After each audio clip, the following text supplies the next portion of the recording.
Hoş geldin. Bugün seninle çok uzun zamandır belki de sürekli savaştığın, aynanın karşısına her geçtiğinde içini bir parça burkan o çok tanıdık konuyu konuşmak için buradayız. Bedenin, kiloların ve o bitmek bilmeyen yemek krizlerin. Bugüne kadar hep dışarıya odaklandın. Kalori hesaplarına, ağır diyetlere, seni yoran egzersizlere ama içindeki o derin boşluk bir türlü kapanmadı, değil mi? İşte tam bu yüzden bugün niyet kapısında kadim şifa öğretisi Ho'oponopono'yla bedenine hiç bakmadığın bir pencereden, tam kalbinden bakacağız. Videonun sonunda vücuduna hayranlıkla bakmayı ve onunla sevgiyle ilgilenmeyi, ona zaman ayırmanın ne kadar keyifli olduğunu anlamanı sağlamak istiyoruz. Bu konu yorumlarda çok istenen bir içerikti. Benim de hayatımda bir yeri olduğu için hızlıca bu içeriği hazırlamak istedim açıkçası. Seninle kalbimi çok acıtan ama hepimize ders olması gereken bir olayı paylaşmak istiyorum izninle. Çok sevdiğim yakın bir kız arkadaşım, düğün arifesinde, o tatlı telaşın içinde hızlıca fazla kilolarından kurtulmak istiyor. Ve maalesef internette karşısına çıkan, bir haftada mucizevi şekilde kilo verdirme vaadi sunan o ütopik sitelerden birinden bir ürün sipariş ediyor. Bilirsin bu siteleri, ekranda geriye doğru sayan bir zaman sayacı olur, işte kampanyanın son saati, son dakikaları falan. Güya ürünü kullanıp mucizeler yaşamış insanların uydurma yorumları da yer alır sitede. Acelecilik anlarında insan bu tuzaklara çok kolay düşebiliyor, değil mi? Sonra ne oldu? Arkadaşım o vaatlere kanıyor ve akşam o ürünü içiyor maalesef. Gece yarısı şiddetli bir kalp çarpıntısı, nefes darlığı, şiddetli ve sırta vuran karın ağrısıyla acile yetiştiriliyor. Hemen midesi yıkanıyor, damar yolu açılıyor, ilaçlar veriliyor ve müşahede altına alınıyor. Ertesi gün hepimiz hastanedeydik tabii. Neyse ki acile zamanında yetiştirilebildi. Tek tesellimiz bu oldu açıkçası. Ama ya o sırada evde yalnız olsaydı? İşte bu yüzden eğer çevrende kilosunu problem edip olur olmadık internet ürünlerini, çayları, kapsülleri kullanan tanıdıklarım varsa lütfen bu videoyu onlara yolla. Arkadaşım şanslıydı, herkes bu kadar şanslı olmayabilir. Lütfen bir şey kullanacaksan sadece doktorunun ve eczacının önerisiyle al. İnternetten, arkadaştan, falancadan tavsiye alma kesinlikle. Bir ilaç ya da gıda takviyesi kullanacaksan onu mutlaka ve mutlaka bir eczaneden temin et. Bu çok önemli bir uyarı gerçekten. Hekim tavsiyesiyle eczaneden almak şart. Peki biz ne yapıyoruz? Biz bu işin spiritüel tarafında, yani manevi tarafındayız. Gerçek şifa, bilinçaltımızın dilini anlayıp içsel katmanları temizleyerek gelir. Hazırsan, ruhunun ve bedenin arasındaki o kutsal bağı yeniden kurmak için harika bir yolculuğa çıkıyoruz. Bu videoda neler öğreneceğiz? Öncelikle fazla kiloların sadece bir sağlık problemi değil, bilinçaltında biriken korku, utanç ve yalnızlık gibi duygusal verilerin bedendeki somut yansıması olduğunu keşfedeceksin. Ardından bilinçaltının seni dünyadan korumak için neden yağlardan bir zırh ördüğünü ve güvende olmak için yer kaplamalıyım gibi gizli programları fark edeceksin. Sonrasında Ho'oponopono'nun o sihirli 4 cümlesinin bedenindeki kronik stres modunu ve yağ depolayan kortizol döngüsünü hücresel düzeyde nasıl kıracağını öğreneceksin. Beraberinde aynadaki görüntünle barışmanı sağlayacak, hücrelerine doğrudan koşulsuz sevgi ve şefkat frekansı fısıldayan çok özel Ho'oponopono mantralarıyla tanışacaksın. Videonun sonunda mavi şişe suyuyla arınma ritüeliyle güneşin ve suyun hafızasını kullanarak bedensel blokajlarını ve fazla hacmin altındaki ağır yükleri adım adım eriteceğimiz derin bir rehberli meditasyon deneyimleyeceksin. Kalemini, defterini al çünkü bolca not alacaksın. Çayını ya da kahveni de hazır et, başlıyoruz.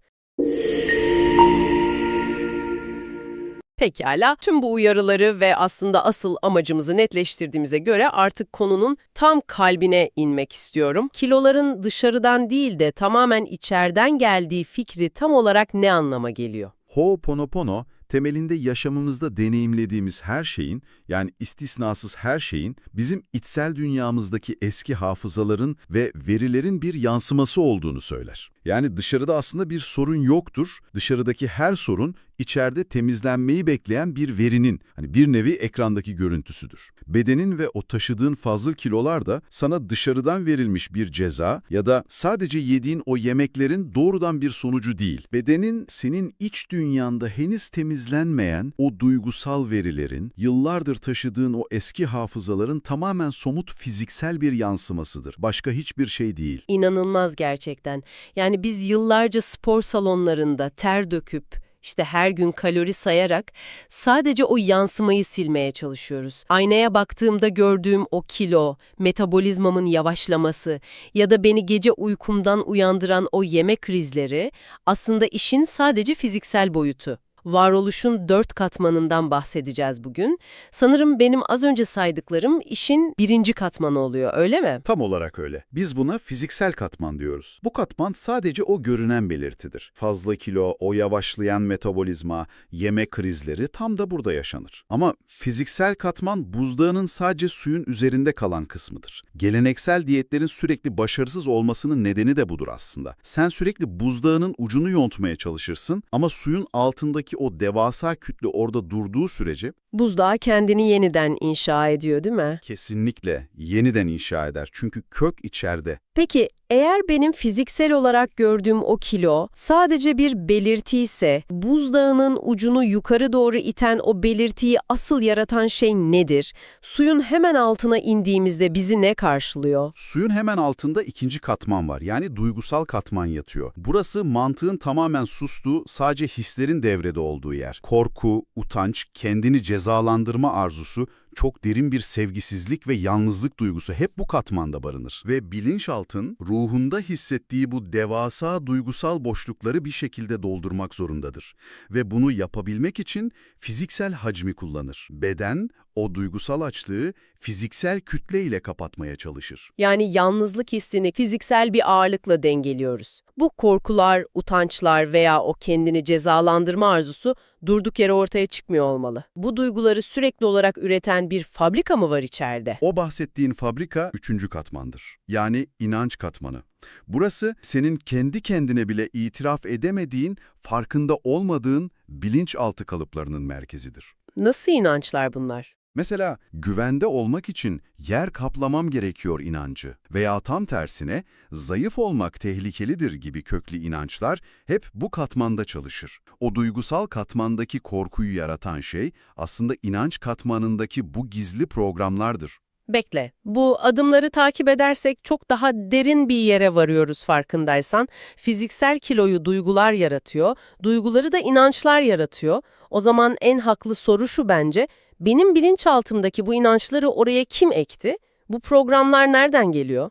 İşte Ho'oponopono felsefesinin asıl hedefine, o en derine geldik. Dördüncü katman, hafıza ve veri katmanı. Geçmişten getirdiğimiz, nesillerden veya çocukluğumuzdan aktarılan, hiç temizlenmemiş o hücresel hafızalar tam olarak burada bulunur. Ho'oponopono'nun asıl amacı, birinci katmandaki o kiloyu değil, doğrudan bu dördüncü katmandaki veriyi temizlemektir. Ben dördüncü katmandaki o eski hücresel hafızayı, o veriyi bulup temizlemezsem, birinci katmanda yani aynada gördüğüm o fiziksel bedende kalıcı bir değişim yaratmam imkansız. Çünkü temel bozuk. Kesinlikle öyle. Eğer bunu büyük resme bağlarsak, her şey her zaman içeriden dışarıya doğru inşa edilir. Sen ağacın köklerindeki o zehri temizlemeden sadece çürüyen yaprakları kopararak ağacı iyileştiremezsin. O en derindeki veriler temizlenmedikçe üst katmanlardaki fiziksel kiloların çözülmesi biyolojik olarak da ruhsal olarak da mümkün değildir. Güvende olmak için yer kaplamam gerekiyor dedin mesela. Evet. Ben yıllarca yavaşlayan metabolizmamı sadece genetiğe veya işte yaşımın ilerlemesine bağladım falan. Sen bana bedenimin geçmiş bir travma veya veri yüzünden tehlikelerden korunmak için fiziksel bir duvar inşa etmeye çalıştığını mı söylüyorsun? Bu biyolojik olarak nasıl mümkün olabilir? Beynin evrimsel işleyişini anladığında bu çok mantıklı gelecek aslında. Güvenlik inancı tam olarak böyle çalışır. Bizim ilkel beynimiz Duygusal bir tehdit ile fiziksel bir tehdidi birbirinden ayıramaz. Yani sen kendini sevgisiz, yalnız veya savunmasız hissettiğinde beynin bunu ormanda bir yırtıcı hayvanla karşılaşmışsın veya çok büyük bir kıtlık başlıyormuş gibi algılar, zayıf olmanın savunmasızlık getireceği korkusuyla seni o algıladığı dünyadaki tehlikelerden korumak için metabolizmayı yavaşlatır. Yağ depolamaya başlar, bedeni resmen yağdan bir zırh örer. Şimdi mantıken soruyorum, bilinçaltım beni güvende tutmak için yağdan bir zırh örüp devasa bir alan kaplamak isterken aynı anda dikkat çekmemek için küçülüp görünmez olmaya nasıl çalışabilir? Bedenin bu iki zıt komut arasında resmen bir savaş alanına dönmüyor mu? Harika bir noktadan yakaladın, evet. Beden tam olarak bir savaş alanına döner. Bir yanda hayatta kalmak için o yağdan zırha ihtiyaç duyan bir komut var. Diğer yanda da görünür olursan zarar görürsün, hemen küçül diyen başka bir komut var. Beden bu kaosta ne yapacağını bilemez, stres hormonları tavan yapar. Sen bilincinle kilo vermek istiyorum diye çırpınırken bilinçaltın seni o iki zıt yöne doğru çekiştirip durur. Ve burada asıl büyüleyici olan şey kendimize bile itiraf edemediğimiz bu köklü inançları fark etmenin, şifalanma kapısının anahtarını elimize almak demek olması. Bedenin senin düşmanın değil, sadece bu inançlara tepki veren bir kalkan. Bu sabotajcı inançlar sadece güvenlikle de sınırlı değil sanırım. Bir de ceza inancı var. Yani bir insan durup dururken neden kendi bedenine ceza vermek istesin ki? Geçmişte yapılan hatalar, yaşanılan pişmanlıklar veya bir türlü aşılamayan suçluluk duyguları yüzünden. Kişi bilinçaltında kendini cezalandırmaya hak ettiğine inanır ve bu cezanın bedelini en kolay ulaşabildiği hedefe, yani kendi bedenine ödetir. Kendine eziyet etmenin en somut yolu o bedeni deforme etmektir. Bunun hemen yanında çok tehlikeli olan koşullu sevgi kalıbı devreye girer. Sevgi görmek için kusursuz olma baskısı. Bu benim çok iyi bildiğim bir şey. Hepimiz belli bir ölçüye, işte o ideal estetik kalıplara uymazsak sevilmeyeceğimiz korkusuyla yaşıyoruz. Kusursuz olma çabası muazzam bir kronik stres yaratır vücutta.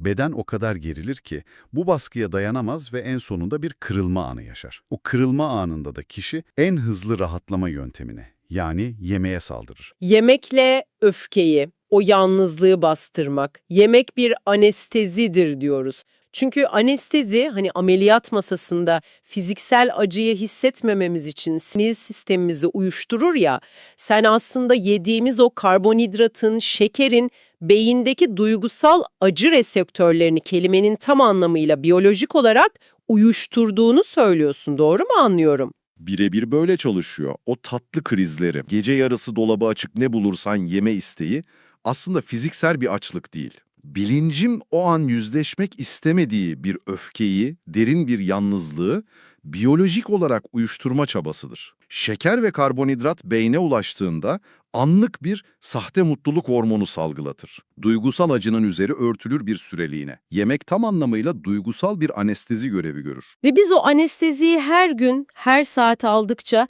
en sonunda o beden yabancılaşması dediğimiz karanlık noktaya varıyoruz, değil mi? İçinde yaşadığın o bedenin sana ait olmadığını hissetmek, kendi evinde rahat edememek gibi bir şey. Ruh ve beden arasındaki o muazzam bağın tamamen kopması. Yani tüm bu mekanizmaları duymak bile insanın omuzlarındaki o suçluluk yükünü hafifletiyor aslında, biliyor musun? Bedeninin sana düşmanlık etmediğini, sadece senin ona verdiğin o gizli programları, o inançları yerine getirmeye çalışan yorgun bir asker olduğunu anladığında, işte o an her şey değişmeye başlar. Bu farkındalık, şifalanma kapısının kilidini açan ilk adımdır zaten. Peki teşhisi çok net koyduk. Bedenim benim düşmanım değil, sadece 4. katmandaki o bozuk verilerin ve inançların komutlarını uyguluyor. Bilinçaltım hayatta kalmak için o yağdan zırhı inşa ediyor. İyi de ben bu bozuk kodu nasıl düzelteceğim? Sanırım o sihirli 4 cümleye, Ho'oponopono mantralarına geliyoruz. 4 tane basit cümle kurarak benim biyolojim nasıl değişecek? Yani o kortizol döngüsü sadece birkaç kelimeyle nasıl kırılacak? Kelimelerin sıradan birer ses titreşimi olduğunu düşünmek çok büyük bir yanılgıdır. Her duygu durumunun vücutta yarattığı biyolojik bir kimyası vardır. Sen aynanın karşısına geçip bedenini yargıladığında, sürekli onu eleştirdiğinde bedeni sürekli bir tehlike ve savaş alarmında tutarsın. Bu stres beyinde doğrudan kortizol salgılatır. Kortizol ise bedene tehlike var, acil yağ depola emrini veren hormondur. İşte o 4 mantra sıradan kelimeler değildir. Onlar hücresel düzeyde temizlik araçlarıdır. Bu mantralar o savaş frekansını şefkat frekansıyla değiştirir, biyolojik olarak stres döngüsünü yani kortizol üretimini bıçak gibi keser atar. O zaman bu 4 temel mantrayı sırayla konuşalım. Bedeni bir savaş alanı olmaktan çıkarıp nasıl en kutsal evimiz haline getirdiğini adım adım keşfedeceğiz birlikte. İlk mantramız özür dilerim. Özür dilerim mantrası, beden hakkında bugüne kadar taşınan tüm ağır yargılar, acımasız eleştiriler ve utanç duyguları için kullanılır. Sürekli eleştiri ve utanç içinde olmak, bedeni biyolojik olarak sürekli bir stres modunda tutar. Stres ise kortizol salgılatarak yağ depolanmasını arttırır. Bu cümle, o kronik stres döngüsünü kesintiye uğratır. Mantramız şu şekilde: sevgili bedenim, seni yıllarca sadece dış görünüşünle yargıladığım ve taşımak zorunda kaldığın duygusal yükleri göremediğim için içtenlikle özür dilerim. Aynaya her baktığımda sana yönelttiğim acımasız eleştirilerle seni sürekli bir savaş ve stres modunda bıraktığım için üzgünüm. İçimdeki boşlukları ve bastırılmış korkuları seni yiyeceklerle doldurarak çözmeye çalıştığım, seni bu yükün altında bıraktığım için özür dilerim. O kelimelerin içindeki şefkat frekansının bile biyolojik bir rahatlama sağladığını hissedebiliyorsun. Bedeni sadece dış görünüşüyle yargılamanın, aslında ona hücresel düzeyde bir savaş açmak olduğu gerçeğini neden bu kadar geç fark ediyoruz? Dış dünyanın, medyanın ve toplumun bize dayattığı kusursuzluk kalıpları o kadar sağır edici ki kendi hücrelerimizin içeriden yükselen feryadını duyamıyoruz. Ve öğretinin ikinci adımı devreye giriyor. Lütfen beni affet. Geçmişin tüm hayır diyemediğim öfkelerini ve kırgınlıklarını senin hücrelerinde depoladığım için lütfen beni affet. Seni olduğun gibi kabul etmek yerine başkalarının kalıplarına uymadığın için senden utandığım ve seni cezalandırdığım tüm anlar için beni bağışla. Ruhumun ihtiyaç duyduğu gerçek sevgiyi ve şefkati senden esirgeyip, açlığımı sadece yiyeceklerle yatıştırmaya çalıştığım için lütfen beni affet. Geçmişteki tüm kırgınlıkların, sustuğun anların, hani o hayır diyemediğin zamanların faturasını kendi bedenin üzerinden çıkarttın yıllarca. Bu mantra, o derin suçluluk duygusundan sıyrılmanı sağlar. Otokritiği ve yargılamayı bırakıp o sorumluluğu şefkatle üzerine alırsın. Bilinçaltındaki o bahsettiğimiz ceza inancı bu cümleyle çözülmeye başlar. Ve o sihirli cümleye geçeriz. Teşekkür ederim. Bedeni savaş açmak yerine hayatta kaldığı ve bunca acıya rağmen bizi koruduğu için ona minnet duymak, o eski savunma hafızasını serbest bırakmanın tek yoludur. Bu kalkanlara, o sadık savunma sistemine içtenlikle teşekkür ettiğimizde bilinçaltına artık savaşın bittiğini ilan etmiş oluyoruz. Tehdit algısını tamamen devreden çıkarıyoruz. Evet, tehlike geçti, artık bu ağır zırhı taşımama gerek yok, ben güvendeyim demenin hücresel ve şefkatli yoludur bu. Mantramız şöyle: beni dünyadaki tüm tehlikelerden, incinmelerden ve duygusal acılardan korumak için fazla kiloları bir zırh gibi taşıyan bilinçaltıma ve sadık bedenime teşekkür ederim. Bugüne kadar bana yöneltilen tüm olumsuz enerjilere rağmen beni ayakta tuttuğun, her koşulda kalbimi çarptırdığın ve nefes aldırdığın için sana teşekkür ederim. Şu andan itibaren güvende olduğumu anladığın, hücrelerindeki eski savunma hafızalarını sevgiyle serbest bırakmaya başladığın için teşekkür ederim.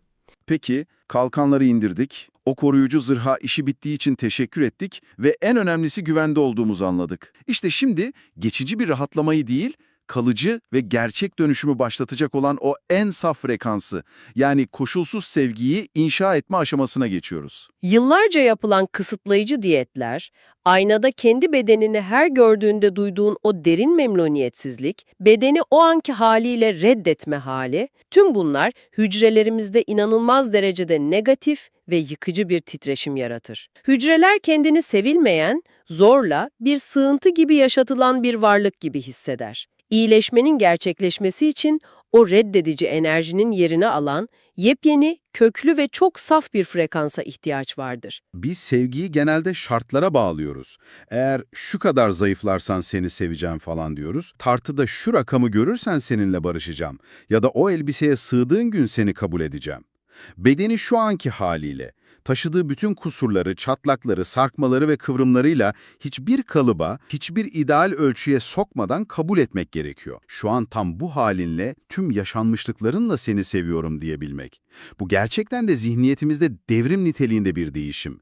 Bedeni sadece sosyal medyadaki bir onay nesnesi olarak değil, ruhumuzun bu dünyadaki tek, biricik ve en kutsal evi olarak onurlandırıyoruz. Ve son cümlemiz gelir, seni seviyorum. Evimize dönüyoruz. Sevgili bedenim, seni herhangi bir kalıba veya ölçüye sığmana gerek kalmadan, şu anki halinle tamamen ve koşulsuz olarak seviyorum. Her bir hücremi, kıvrımımı ve taşımakta olduğun tüm yaşanmışlıkları sevgiyle kucaklıyor, seninle savaşmayı tamamen bırakıyorum. Seni beslemeyi, korumayı ve sana hak ettiğin şefkati sunmayı seçiyorum. Sen benim bu dünyadaki en kutsal ve en sevgili evimsin. Seni çok seviyorum. Kendi bedenimizde, kendi derimizin içinde nihayet güvende ve evimizde hissetmek. Bunu sadece teorik olarak konuşmak yetmez. Bu frekansı gerçekten anlamak için önce onu hücresel düzeyde hissetmemiz gerekiyor. Şimdi dış dünyanın seslerini, o bitmek bilmeyen telefon bildirimlerini, zihnindeki o acil yapılacaklar listesini yavaşça sadece birkaç dakikalığına bir kenara bırakmanı istiyorum. Seninle tamamen farklı bir alana, derin bir arınma frekansına geçiyoruz. Şimdi omurgan dik olacak şekilde kendini en rahat ve en güvende hissettiğin yere otur. Gözlerini şefkatle, hiç zorlamadan kapat. Burnundan çok derin, oldukça sakin ve hiç acele etmeden çok uzun bir nefes al. Her nefes verişinde kalbine dolanan o ılık yumuşak huzuru hisset.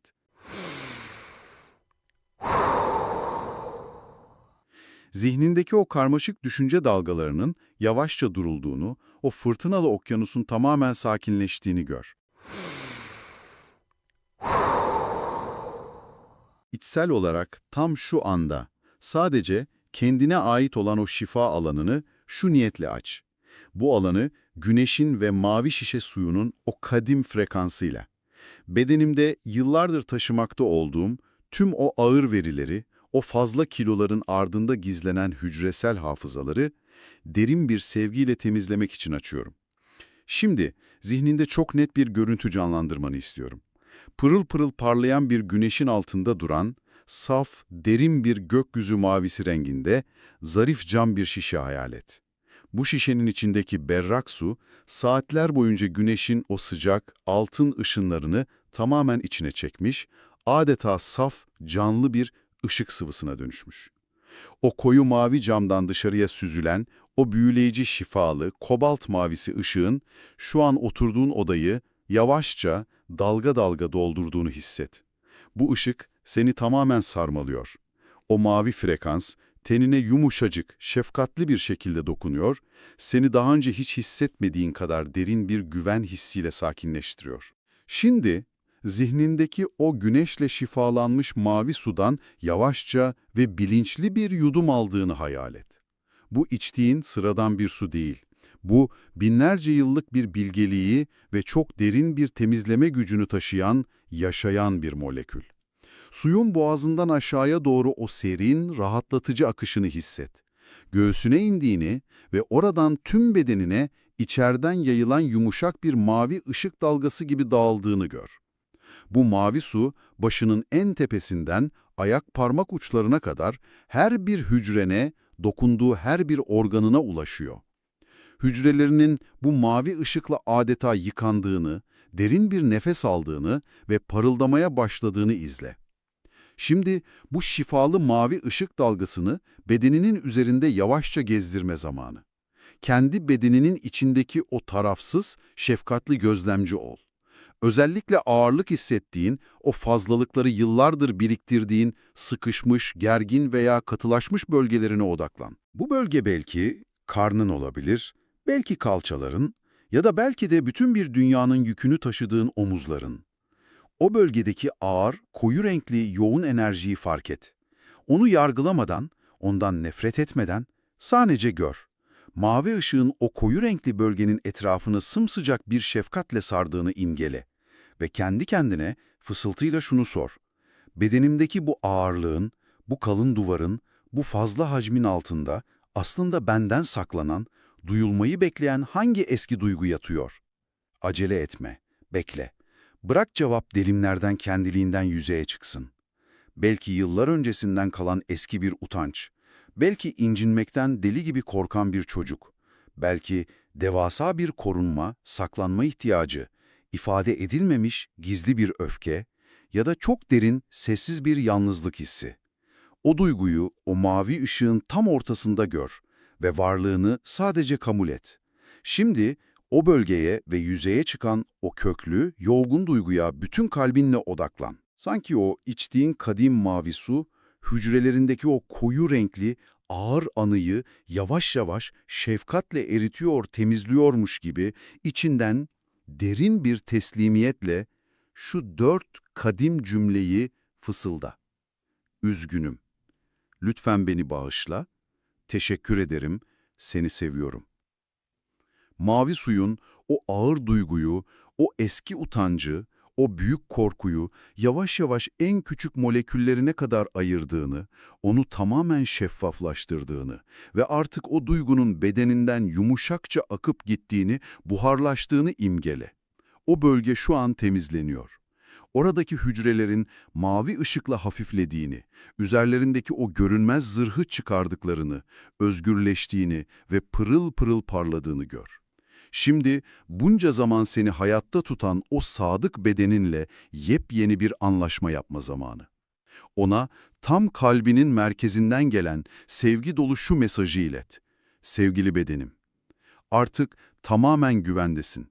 Kendini bu dünyadan, bu hayattan, insanlardan korumak için bu ağır katmanları, bu fazla kiloları bir zırh gibi taşımana artık hiç gerek yok. Ben seni her halinle koruyorum. Ben senin o sessiz çabanı görüyorum. Artık kendini güvende hissedebilirsin. Artık o ağır savunma duvarlarını serbest bırakabilirsin. Bedeninin bu şefkatli mesajı duyduğunu, yılların yorgunluğuyla derin bir oh çektiğini ve o görünmez ağır zırhı yavaşça yere, toprağa bıraktığını hisset. Bedeninin gevşediğini, rahatladığını ve kendi doğal formuna dönmeye başladığını gör.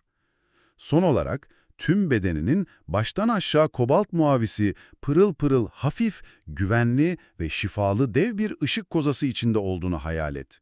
Şifa frekansına, bunca zaman seni tüm o travmalardan koruyarak hayatta tutan o sadık bedenine ve suyun o muazzam arındırıcı hafızasına kalpten çok derin bir teşekkür sun. Ve ne zaman kendini hazır hissedersen, bulunduğun o odaya dönmek için çok derin bir nefes alarak yavaşça gözlerini aç.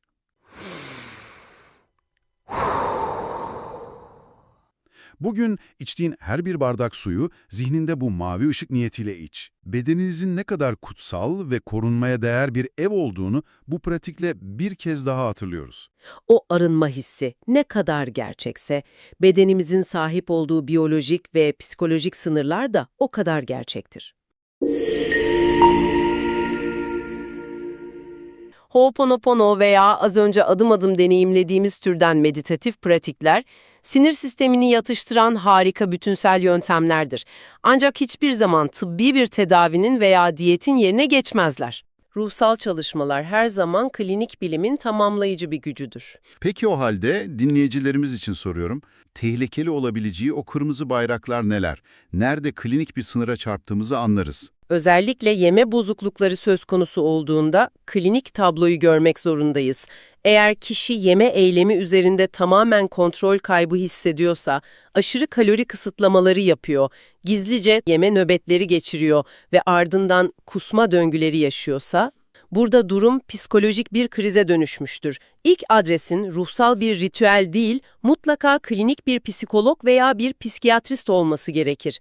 Bu kendi başınıza çözebileceğiniz bir enerji tıkanıklığı değildir. Diyelim ki biri geçmişinde çok ağır bir duygusal istismar, fiziksel şiddet ya da büyük bir utanç yaşadı. O bahsettiğimiz görünmez zırhı tamamen bir hayatta kalma mekanizması olarak inşa etti. Şimdi biz kalkıp sadece bilinçaltıyla tek başımıza çalışarak bu devasa duvarı yıkmaya kalkarsak, bu aslında savunma mekanizmalarını yıkıp bir kriz yaratmaz mı? Eğer bedende böyle ağır bir geçmişin kayıtları varsa, bilinçaltı o kiloları bir hisar gibi örmüştür. Siz o surları tek başınıza ve bir anda yıkmaya çalışırsanız, o bastırılmış travma bütün şiddetiyle yüzeye çıkar. Kişi beklenmedik panik ataklar yaşayabilir. Bu yüzden mutlaka EMDR terapisi veya somatik deneyimleme gibi yöntemler uygulayan bir travma uzmanıyla çalışmak gerekir. Bilmeyen dinleyicilerimiz için hızlıca açmakta fayda var bence. Somatik terapi, bedenin o travmayı fiziksel olarak hangi kas grubunda kilitli tuttuğunu bulup, o hücresel kilitlenmeyi sinir sistemi üzerinden adım adım çözen bir klinik yöntemdir, değil mi? Yani sadece konuşarak değil, bedenin o stres tepkisini fiziksel olarak boşaltarak çalışır. Bedenin dilini kullanarak travmayı serbest bırakır. Aksi takdirde kişi bu yükü taşıyamaz. Ve bir diğer kırmızı bayrak da tamamen fizyolojik olanlar. Yani tiroid fonksiyon bozuklukları, insülin direnci veya polikistik over sendromu gibi tanılar, kilo probleminin burada doğrudan organik nedenleri vardır ve bir endokrinolog şarttır. Organik sorunları gözden kaçırmak tehlikelidir. Spiritüel çalışmaların bu tıbbi tedavilerle paralel gitmesi gerekir. Bir diyetisyen bedenin fizyolojik ihtiyaçlarını planlar, bu dıştan içe yapılan mekanik bir müdahaledir. Ancak Ho'oponopono o diyet listesini sabote etmene neden olan gizli bir duyguyu, o duygusal sabote edicileri temizler. Yani içten dışa çalışır. Bu çifte yaklaşım kalıcı başarıya getirir. İçten dışa ve dıştan içe şifanın en net özeti bu. Peki bu yolculukta dinleyicimiz evde kendi başına o ritüeli uyguluyor diyelim. Suyu içti, meditasyonu yaptı, sözleri söyledi. Ama seans bittiğinde kendini hafiflemiş hissetmek yerine aniden çok kötü hissetmeye başladı. Sürekli ağlama krizleri, panik ataklar ya da psikolojide disosyasyon dediğimiz gerçeklikten kopma hali yaşanıyorsa ne yapmalı? Lütfen dinleyicilerimiz bunu asla bir kişisel başarısızlık olarak görmesin. Bu durum, bilinçaltı yükünün sizin tek başınıza taşıyamayacağınız kadar ağır olduğunun çok net, somut bir göstergesidir. Bugün neler öğrendik kısaca özetleyelim istiyorum. Yıllardır bir düşman gibi savaştığın, aynada görmekten kaçındığın o fazla kiloların aslında ruhunu korumak için örülmüş birer duygusal kalkan olduğunu keşfettik. Bedeninin en derin katmanlarında saklanan korku, utanç ve yalnızlık gibi verilerin kökenine indik ve hücresel düzeydeki o stres modunu, yağ depolayan kortizol döngüsünü, kadim 4 cümleyle nasıl kıracağımızı, kendimize özel şifalı mantraları ve güneşin hafızasını taşıyan o mucizevi mavi şişe suyu ritüeliyle blokajlarımızı adım adım eritmeyi öğrendik. Birlikte çıktığımız bu yolculuk sadece bedenimizi hafifletmekle kalmadı, ruhumuzun kapılarını da ardına kadar aralayarak bakış açımızı 180 derece değiştiren muazzam bir içsel dönüşüme dönüştü. Sen de çevrende ya da ailende kiloyla ilgili sıkıntı yaşayan, aynadaki görüntüsüyle barışamayan veya o sahte internet tuzaklarına düşme tehlikesi olan sevdiklerinle bu içeriği paylaşarak ruhlarındaki o ağır yüklerin şefkatle hafiflemesine vesile olabilirsin. Şifalanma yolculuğumuza herkes davetli. Niyet Kapısı yayınlarında Ho'oponopono'nun dönüştürücü gücüyle hayatın en derin noktalarına dokunmaya, yaralarımızı birlikte şifalandırmaya devam ediyoruz. Gelecek bölümde kadın bedeninin en özel, en hassas dönüşüm dönemlerinden biri olan hormonal denge ve menopoz sürecini ele alacağız.